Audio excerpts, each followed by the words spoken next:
Coaching classes के online YouTube channel पर आपका हार्दिक स्वागत है। गुड मॉर्निंग दोस्तों।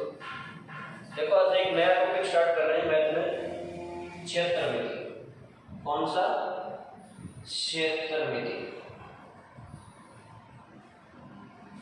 क्षेत्रमिति टॉपिक सभी प्रतिभागियों के लिए समान रूप से उपयोगी है। REET, level first, level second, math science, patwari, ग्राम सेवक। अभी देखो ग्राम सेवक की लगभग 2000 की समथिंग पोस्ट और आने वाली है, तो आपको अच्छे से तैयारी करनी है और सभी में समान रूप से उपयोगी है। देखो क्षेत्रमिति का मतलब है किसी भी भाग का क्षेत्रफल निकालना या फिर उसके बाहर का परिमाप निकालना। तो सबसे पहले हमें ये पता होना चाहिए कि आकृतियां कितने प्रकार की होती हैं। तो एक तो मैं आसान सा प्रश्न लिख रहा हूँ, जैसे इसमें पूछा गया था, बिल्कुल बहुत सिंपल सा, तो मैं बता रहा हूँ। प्रश्न ये था कि भिन्न आकृति छांटनी थी। भिन्न आकृति क्या करनी थी? छांटनी थी। भिन्न आकृति बतानी थी। उसमें से ऑप्शन थे आयत, वर्ग, वृत्त और घन। अब अधिकांश विद्यार्थियों ने इस वृत्त को उत्तर माना। किसको माना? वृत्त को। क्योंकि इन बाकी सभी में क्या दी हुई? भुजाएं चौकोर आकृति की बनी हुई, और वृत्त एक कैसा होता है? गोल होता है। तो सबने माना कि ये होगा। हालांकि ये उत्तर जिसने माना वो गलत था। इसका राइट आंसर था घन, क्योंकि ऊपर वाली तीनों आकृतियां 2D की थी और नीचे वाली आकृति की 3D की, त्रिविमीय ज्यामिति की आकृति थी। तो इस प्रकार से आपको पता होना चाहिए। तो सबसे पहले मैं इनका वर्गीकरण बना रहा हूं, आपको ध्यान से सुनना है और उसके बाद आगे लिखना है।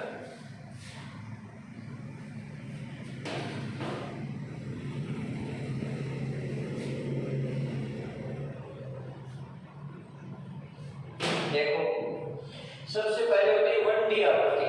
कौन सी आकृति होती है? 1D आकृति, जिसको एक विमीय आकृति भी कहते हैं। कौन सी आकृति? एक विमीय आकृति, 1D, 1 डायमेंशन। इसमें तीन आकृतियां आती हैं, रेखा, रेखाखंड और किरण। कितनी आकृतियां आती हैं? रेखा, रेखाखंड और किरण। उसके बाद दूसरी आकृति होती है 2D आकृति। ये और ध्यान रखना, इसमें बहुत सारी और महत्वपूर्ण बातें बता रहा हूं। एक दिन का मैं मात्रक बताऊंगा साथ में आपको, और एक दिन से क्या क्या किया जा सकती है। जैसे इनकी केवल लंबाई दी गई होती है तो परिमाप मिलेगा। क्या ज्ञात कर सकते हैं? परिमाप। मात्रक इनका होगा मीटर या सेंटीमीटर में दिया हुआ मिलेगा। क्या मिलेगा? मीटर, सेंटीमीटर, किलोमीटर में। घात सदैव कितनी मिलेगी? 1 मिलेगी। इसके बाद 2D आकृति। 2D आकृति में ध्यान रखना है, द्विविमीय आकृति होते हैं। द्विविमीय आकृति। देखो level first and second REET में एक नाम लिखा हुआ है, समतलीय आकृतियों का परिमाप व क्षेत्रफल। तो 2D आकृति होती है, इन्हीं को बोलते हैं समतलीय आकृति। कौन सी आकृति बोलते हैं? समतलीय आकृति बोलते हैं। किनको? 2D आकृति को। इसमें आती है आकृतियां आयत, वर्ग, वृत्त और त्रिभुज। इनमें ध्यान रखना है, मात्रक निकालना। यदि परिमाप ज्ञात करेंगे तो मीटर या सेंटीमीटर में आएगा। क्षेत्रफल भी ज्ञात कर सकते हैं तो मीटर स्क्वायर या सेंटीमीटर स्क्वायर में आएगा। इसमें परिमाप ज्ञात करेंगे तो मीटर या सेंटीमीटर में आएगा। क्षेत्रफल ज्ञात करेंगे तो मीटर स्क्वायर या सेंटीमीटर स्क्वायर में आएगा। नेक्स्ट, इसमें 3D आकृति। 3D आकृति कहते हैं त्रिविमीय आकृतियों को। किसको कहते हैं? त्रिविमीय आकृति। इसके अंदर आते हैं घन, घनाभ, शंकु, बेलन, गोला, छिन्नक आदि आते हैं। इसमें आप किसी पृष्ठ का तो परिमाप ज्ञात कर सकते हैं और क्षेत्रफल ज्ञात कर सकते हैं और आयतन ज्ञात कर सकते हैं। क्षेत्रफल ज्ञात करोगे मीटर स्क्वायर या सेंटीमीटर स्क्वायर में, आयतन ज्ञात करोगे तो मीटर क्यूब या सेंटीमीटर क्यूब में आएगा। तो यहां से आपको ध्यान देना है, हमने आकृतियों को 3 भागों में बांटा है। 1D आकृति, एक बिंदु आकृति, रेखा, रेखाखंड, किरण मीटर या सेंटीमीटर में। इसका एक लंबाई दी होती है जो भी भुजा की, और 2D आकृति में होती है द्विविमीय आकृति, जिनको समतलीय आकृतियां भी कहते हैं। आयत, वर्ग, वृत्त और त्रिभुज आती है जो समतल में बनाई जाती है, जिनका परिमाप ज्ञात कर सकते हैं और आप क्षेत्रफल ज्ञात कर सकते हैं। क्या आप आयत का आयतन ज्ञात कर सकते हैं या नहीं कर सकते? आयतन ओनली त्रिविमीय आकृतियों का ही निकलता है। तो घन, घनाभ, शंकु, बेलन, गोला, छिन्नक आदि सभी आकृतियां कैसी होती हैं? त्रिविमीय आकृतियां होती हैं। इनका आप क्या निकाल सकते हैं? आयतन निकाल सकते हैं और पृष्ठ का क्षेत्रफल और संपूर्ण पृष्ठ का क्षेत्रफल भी निकाल सकते हैं। इसके बाद आगे स्टार्ट। तो हेडिंग लिखो 1 नंबर, एक विमीय आकृति। एक विमीय आकृति। एक विमीय आकृति में सबसे पहले मैं लिख रहा हूं रेखाखंड, है ना। रेखाखंड किसे कहते हैं? चित्रों के माध्यम से समझ लेना है। तो समतल में स्थित 2 बिंदुओं को मिलाने पर बनने वाली ज्यामितीय आकृति को क्या कहते हैं? रेखाखंड कहते हैं। क्या कहते हैं? रेखाखंड कहते हैं। समतल में स्थित 2 बिंदुओं को मिलाने पर बनने वाले ज्यामितीय आकृति को रेखाखंड कहते हैं, जिसकी लंबाई परिमित होती है। जिसकी लंबाई परिमित होती है। तो रेखाखंड की परिभाषा क्या हो जाएगी? समतल में स्थित 2 बिंदुओं को मिलाने पर बनने वाली ज्यामितीय आकृति को रेखाखंड कहते हैं। समतल में स्थित 2 बिंदुओं को मिलाने पर बनने वाली ज्यामितीय आकृति को रेखाखंड कहते हैं, जिसकी लंबाई परिमित यानी फिक्स होती है। इस रेखाखंड पर अनंत बिंदु स्थित होते हैं। इस बात को भी ध्यान रखना है। 2 नंबर लिख रहा हूं किरण। देखो जो रेखाखंड है, ये रेखाखंड दिया है। यदि रेखाखंड को हम एक दिशा में, इस दिशा में बढ़ा दिया मैंने, अनंत लंबाई तक बढ़ाने पर बनने वाली ज्यामितीय आकृति को किरण कहते हैं। क्या कहते हैं? किरण कहते हैं। रेखाखंड को एक दिशा में अनंत लंबाई तक बढ़ाने पर बनने वाली ज्यामितीय आकृति को किरण कहते हैं, जिसकी लंबाई अपरिमित होती है। अपरिमित होती है। नंबर 3 रेखा। रेखाखंड को, ये रेखाखंड हो गया, ये रेखाखंड हो गया। देखो समतल में स्थित 2 बिंदुओं को मिलाने वाली आकृति रेखाखंड को दोनों दिशाओं में, इस दिशा में भी बढ़ा दिया और इस दिशा में भी बढ़ा दिया। दोनों दिशाओं में अनंत लंबाई तक बढ़ाने पर, देखो ये एक दिशा में बढ़ रहा है, ये दोनों दिशाओं में जो आकृति बनेगी वो कहलाएगी रेखा। रेखाखंड को दोनों दिशाओं में अनंत लंबाई तक बढ़ाने पर बनने वाली ज्यामितीय आकृति को रेखा कहते हैं, जिसकी लंबाई अपरिमित होती है। लंबाई क्या होती है? अपरिमित होती है, जिस पर अनंत बिंदु स्थित होते हैं। जिस पर अनंत बिंदु स्थित होते हैं। नेक्स्ट देखो, याद तक समझ में आया? नेक्स्ट आगे बढ़ते हैं। इसके बाद हम देखते हैं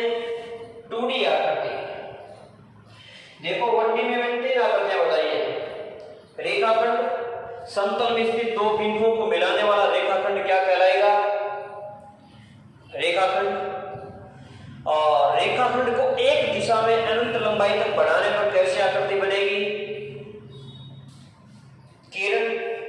यदि दोनों दिशाओं में अनंत लंबाई तक बढ़ा देंगे तो कैसी आकृति बनेगी? रेखा। तो नेक्स्ट देखें द्विविमीय आकृति। द्विविमीय आकृति।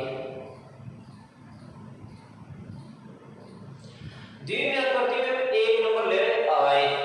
कौन सी ले रहे हैं? आयत। देखो आयत एक चतुर्भुज है। आयत एक कैसी आकृति है?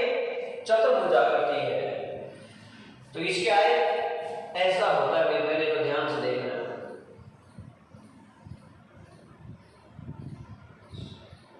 तो आमने सामने की भुजाएं बराबर व समांतर होती हैं। तो फर्स्ट बात क्या लिखा हूं मैं? सम्मुख भुजाएं बराबर व समांतर होती हैं। वह समांतर होती है। आमने सामने की भुजाएं बराबर होती हैं और समांतर होती है। नेक्स्ट बात देखना है कि प्रत्येक कोण 90 डिग्री का होता है। तो दूसरा बात लिखनी है चारों कोण बराबर होते हैं। प्रत्येक कोण 90 डिग्री का होता है। प्रत्येक कोण कितने डिग्री का होता है? 90 डिग्री का होता है। यहां से इस पर इस प्रकार से डालेंगे तो ये इसका कहलाएगा विकर्ण। तो इसमें दो क्या हो जाएंगे? विकर्ण। एक विकर्ण तो ये हो जाएगा, ये क्या हो गया इसका? विकर्ण। नाम देखो आप, ए बी सी और डी। तो एक तो विकर्ण हो गया एसी, दूसरा हो गया बीडी। तो ध्यान रखना है आमने सामने की भुजाएं बराबर व समांतर होती हैं। दूसरी बात चारों कोण बराबर होते हैं। प्रत्येक कोण 90 डिग्री का होता है। तीसरी बात याद रखना है आयत में कुल अवयव कितने होते हैं? आयत में कुल अवयव कितने होते हैं? 10 होते हैं। ध्यान रखना कितने अवयव होते हैं? 10 होते हैं। 10 कौन कौन से होते हैं ये ध्यान रखना। नीचे लिखा हुआ है 4 तो कोण होते हैं, प्लस में 4 भुजा होती है, प्लस में 2 विकर्ण होते हैं। 4 कोण प्लस में 4 भुजा प्लस में 2 विकर्ण होते हैं। तो आयत में कुल कितने अवयव होते हैं? 10 अवयव होते हैं। तो यहां से आपको ध्यान रखना है आयत के सम्मुख भुजाएं बराबर व समांतर होती हैं। दूसरी बात चारों कोण बराबर, प्रत्येक कोण 90 डिग्री का होता है। आयत में कुल 10 अवयव होते हैं। नेक्स्ट बात ध्यान रखना है क्षेत्रफल। यहां से क्षेत्रफल ध्यान रखना है। यदि आप इसको लंबाई इसको चौड़ाई लिखोगे तो ये भी चौड़ाई हो जाएगी और ये भी लंबाई हो जाएगी। तो आप किन्हीं भी दो आसन भुजाओं का गुणनफल करोगे तो सदैव आयत का क्या जाएगा? क्षेत्रफल आ जाएगा। कोई जरूरी नहीं है लंबाई गुणा चौड़ाई, चौड़ाई गुणा लंबाई, लंबाई गुणा चौड़ाई, चौड़ाई गुणा लंबाई। किन्हीं भी दो आसन भुजाओं का मतलब होता है पड़ोसी भुजाएं। कौन सी भुजाएं? पड़ोसी। तो इसके पड़ोसी ये भी है, इसकी पड़ोसी ये भी है। तो आसन भुजाओं का गुणनफल क्या कहलाता है? क्षेत्रफल कहलाता है। तो क्षेत्रफल हो जाएगा लंबाई गुणा में चौड़ाई। उसके बाद नेक्स्ट बात करेंगे परिमाप। परिमाप होता है चारों भुजाओं की लंबाई का योग, यानी उसके चारों ओर की कुल दूरी क्या होगा? परिमाप। तो ये हो जाएगा 2 ब्रैकेट में L प्लस में B या लंबाई प्लस में चौड़ाई। उसके बाद एक विकर्ण दे रखा है, देखो यहाँ पर यदि 90 डिग्री का एंगल बनता है तो ये विकर्ण निकालना हो, तो ये विकर्ण निकालेंगे तो समकोण त्रिभुज बन जाएगा। तो ये हो जाएगा विकर्ण बराबर ये हो जाएगा अंडर रूट में लंबाई का वर्ग प्लस में चौड़ाई का वर्ग। क्या हो जाएगा? तो क्षेत्रफल पूछे तो लंबाई गुणा चौड़ाई। उसके बाद परिमाप पूछे तो 2 ब्रैकेट में L प्लस B। विकर्ण पूछे तो लंबाई का वर्ग प्लस में चौड़ाई का वर्ग। नेक्स्ट देखो इससे आगे, तो यहां तक आपको ध्यान रखना है आय के बारे में। तो मैं प्रश्न लिख रहा हूं सिंपल एकदम, बिल्कुल जीरो से। फर्स्ट ईयर के विद्यार्थी को ध्यान दें, एकदम सिंपल बातें आती हैं। तो आयत की मैंने 3-4 बातें बताई। आयत के चारों कोण बराबर होते हैं, प्रत्येक कोण 90 डिग्री का होता है और आसन भुजाएं का गुणनफल क्या कहलाएगा? क्षेत्रफल। चारों भुजाओं की लंबाइयों का योग क्या कहलाएगा? परिमाप कहलाएगा।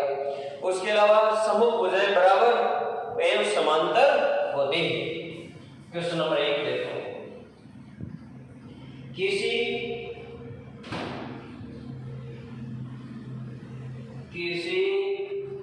आयताकार आकृति की लंबाई व चौड़ाई क्रमशः 5 मीटर व 7 मीटर है। चलो यहां लिख देता हूं 7, यहां लिख देता हूं मैं 5। तो उसका परिमाप व क्षेत्रफल ज्ञात करो। ज्ञात अब यहां से आपको ध्यान देना है कि सिंपल सा दे रखा है, आपको दे रखा है सॉल्यूशन लगा के कहना कि लंबाई बराबर में कितना दे रखा है 7 और चौड़ाई दे रखी है 5। ऐसा ही तो दे रखा है। तो यहां से आप क्षेत्रफल निकालेंगे तो आ जाएगा लंबाई गुणा में चौड़ाई 7 गुणा में 5 बराबर में 35 मीटर स्क्वायर। अभी मैंने बताया क्षेत्रफल सदैव वर्ग मीटर में आता है। इसी प्रकार से परिमाप पूछ लिया आपसे, तो 2 ब्रैकेट में L प्लस B, तो 2 ब्रैकेट में 7 प्लस में 5, ये हो जाएगा 24 मीटर। कितना हो जाएगा? 24 मीटर। तो दोनों उत्तर आ गए। यदि आपको क्षेत्रफल पूछे तो दोनों भुजाओं का गुणनफल 7 5 35 और परिमाप पूछे तो 7 5 12 12 दूनी 24। नेक्स्ट देखो इससे आगे,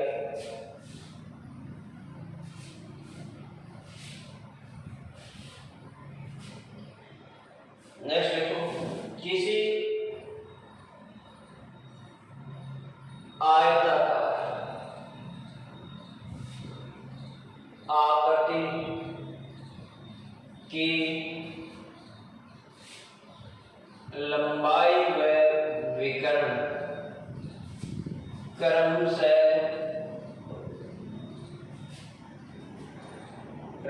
15 मीटर व 17 मीटर है। तो परिमाप व क्षेत्रफल ज्ञात करो।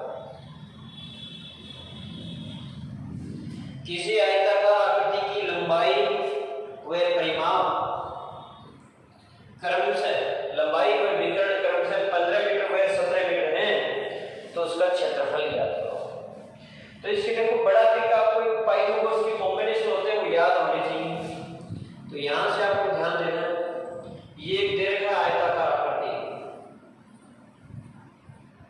और ये दे रखा है उसका विकर्ण 17 मीटर, ये दे रखी है 15 मीटर। तो आपको क्षेत्रफल निकालने के लिए ये भुजा निकालनी पड़ेगी। ये 15 है तो ये भी 15 मिलेगी, तो ये दोनों भुजाएं आपको ज्ञात होनी चाहिए, दोनों समान होंगी। तो यहां से आपको पाइथागोरस प्रमेय लगानी पड़ेगी।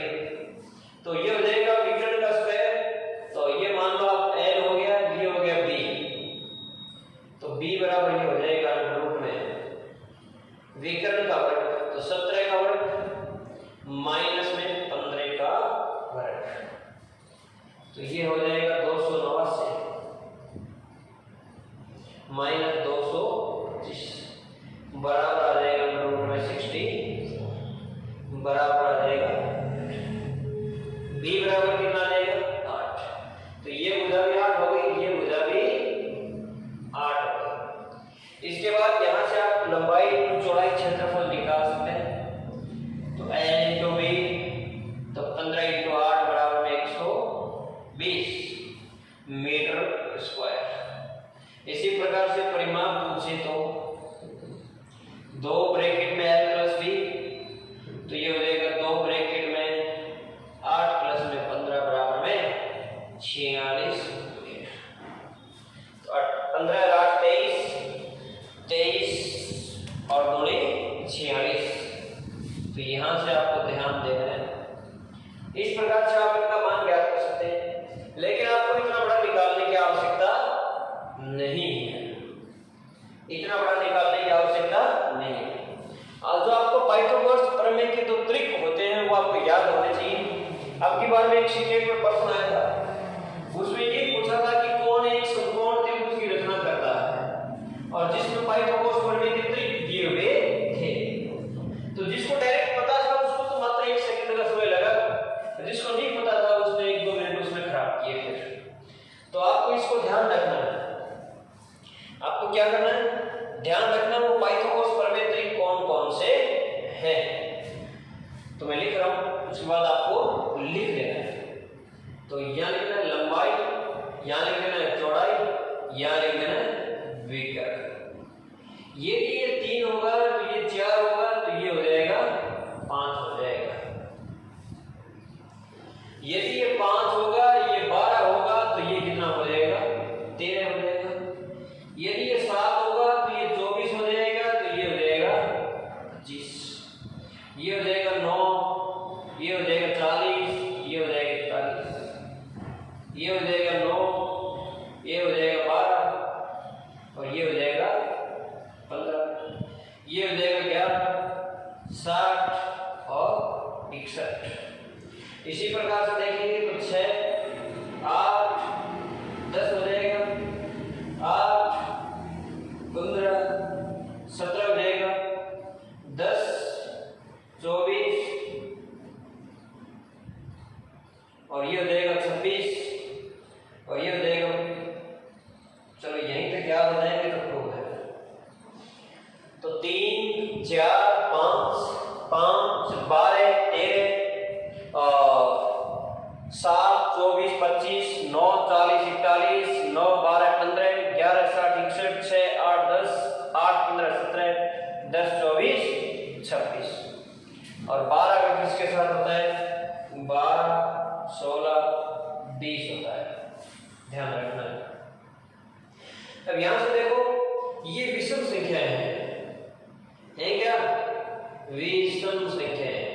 यदि संख्या विषम संख्या से स्टार्टिंग हो तो आगे वाले मान आपको सदैव कंटिन्यू मिलेंगे।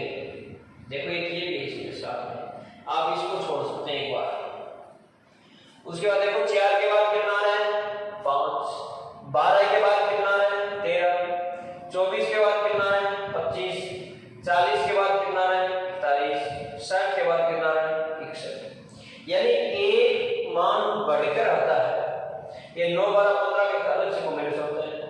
यदि शुरुआत सम संख्या से हो तो अंतर आपको 2 का मिलेगा। 8 के बाद 10, 15 के बाद 17 और 24 के बाद 26। एक बार इसको लिखें, जल्दी स्क्रीनशॉट लें।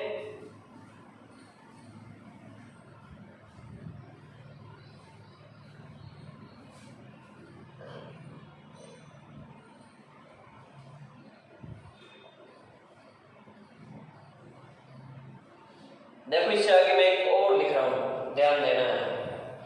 क्या लिख रहा हूं, एक और क्वेश्चन लिख रहा हूं।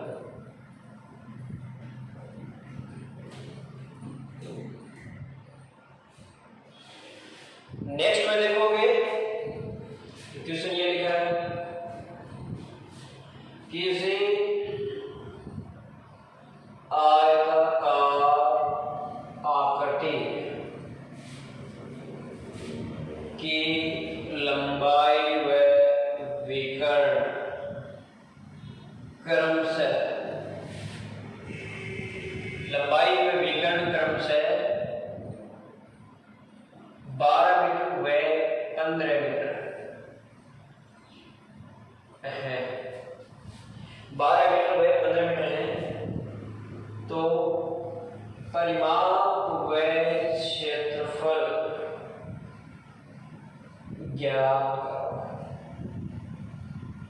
तो यहां से आप देखोगे, अभी हमने पढ़ा है कि 12-15 का कॉम्बिनेशन किसके साथ होता है।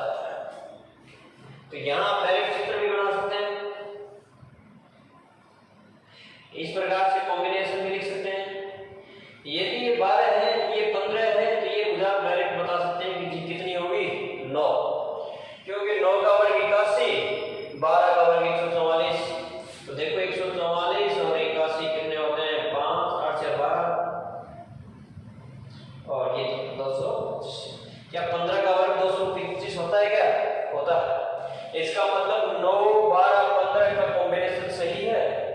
तो ये तो आ गई आपके पास चौड़ाई और ये आ गई लंबाई। यहां से आप क्षेत्रफल निकाल सकते हैं। क्षेत्रफल हो जाएगा लंबाई गुणा चौड़ाई, तो 12 में 108 मीटर स्क्वायर। परिमाप पूछा है, तो परिमाप हो जाएगा 2 ब्रैकेट में 12 प्लस में 9, तो ये हो जाएगा 12 और 21 दूनी 42 मीटर। तो ध्यान रखना है, दोनों बहुत ही आसान सवाल थे। तो आपको एक पाइथन कोर्स पढ़ने की मुद्रिक बताई थी, वो याद रखनी है। पिछला सीटेट देखोगे जुलाई में था, वो जुलाई में नहीं, सॉरी अक्टूबर या नवंबर में था, दिसंबर में था। उसमें जो है था, उसमें वो ट्रिक दे रखे थे, जैसे 9, 40, 39, 11, 60, 61, 9, 12, 15 इस प्रकार से। तो नेक्स्ट बता रहा हूं, ध्यान देना। इसके बाद मैं एक सवाल और लिख रहा हूं। किसमें लिखा है? किसी आयताकार आकृति की लंबाई चौड़ाई की 5 गुनी है, यदि उसके विकर्ण की लंबाई, यदि उसके विकर्ण की लंबाई 2√26 है, तो परिमाप व क्षेत्रफल ज्ञात। अब देखो, दो अलग अलग सवाल लिखने की आवश्यकता नहीं है, इसी सवाल में परिमाप, इसी में क्षेत्रफल आ जाएगा। तो नेक्स्ट देखो, जब कभी भी ऐसा सवाल आए तो एक तरीका तो बड़ा है ही है, तो बड़ा तरीका तो बता रहा हूं एक बार। ये मान लो ऐसा दे रखा है आयताकार आकृति, क्या दे रखे? आयताकार आकृति, और उसकी लंबाई मान लो चौड़ाई की 5 गुनी है, तो चौड़ाई मान लो x है, तो लंबाई बराबर कितनी हो जाएगी? 5x हो जाएगी। ये उसका विकर्ण दे रखा है इस प्रकार से 2√26। कितना दे रखा है? 2√26। तो पाइथन को स्तर पे लगा देंगे यहां से। तो ये होता है l का वर्ग प्लस में b का वर्ग बराबर होता है विकर्ण का वर्ग। ये हो जाएगा 5x का होल वर्ग प्लस में x का होल वर्ग बराबर में 2√26 का होल वर्ग। ये तो होगा, मान रख लेंगे यहां पर। तो ये हो जाएगा 25x² प्लस में x² बराबर में हो गया 2√26। अब 25x² और 1x² हो गए 26x²। यहां इसको करोगे तो देखो 2 का वर्ग हो जाएगा 4, 26 का वर्ग हो जाएगा 26। ये हो गया 4 गुणा में 26, तो 26 से 26 कट गया, x² बराबर 4, x बराबर आ गया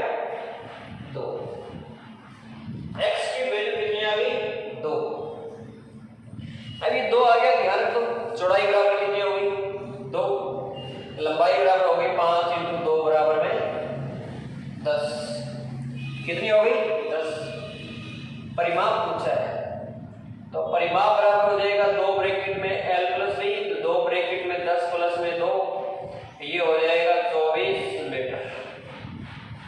कितना हो जाएगा? 24। इसी प्रकार से क्षेत्रफल पूछा है तो l इंटू b, तो ये हो गया 10 इंटू 2 बराबर में 20 मीटर स्क्वायर। तो इतना आसान सवाल था। तो ऐसा सवाल जब कभी भी आएगी तो इसका बड़ा तरीका है, लेकिन एग्जाम में ऐसा थोड़ी करेंगे। एग्जाम में डायरेक्ट करने के लिए इसको ध्यान रखना है, इसको शॉर्ट एंड स्वीट करने के लिए आपको ये काम जो कर रखा है ये करने की आवश्यकता नहीं है। यहां देखो x की वैल्यू कितनी है, ये 2। यहां जो लिखा होता है वो सदैव x का मान होता है, ध्यान रखना सदैव। यहां जो लिखा होता है वही x का मान होता है, मतलब ये जो लिखा होता है वो एक भुजा की लंबाई लिखी होती है। क्या लिखी होती है? एक भुजा। अब देखो चौड़ाई 2 हो गई, तो ये 5 गुनी है, तो 5 गुनी कितनी हो गई? 10। ये उत्तर हो गया 10 दूनी 20, तो ये हो गया। और 10 तो 12 दूनी 24 क्या हो गया? परिमाप हो गया।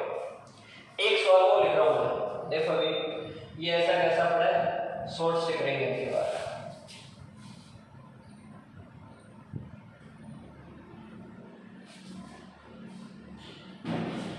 ये लिखा है क्वेश्चन, किसी आयताकार आकृति की लंबाई उसकी चौड़ाई के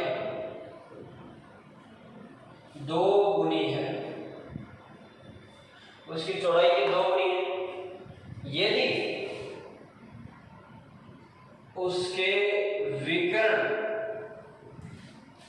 यदि उसके विकर्ण की लंबाई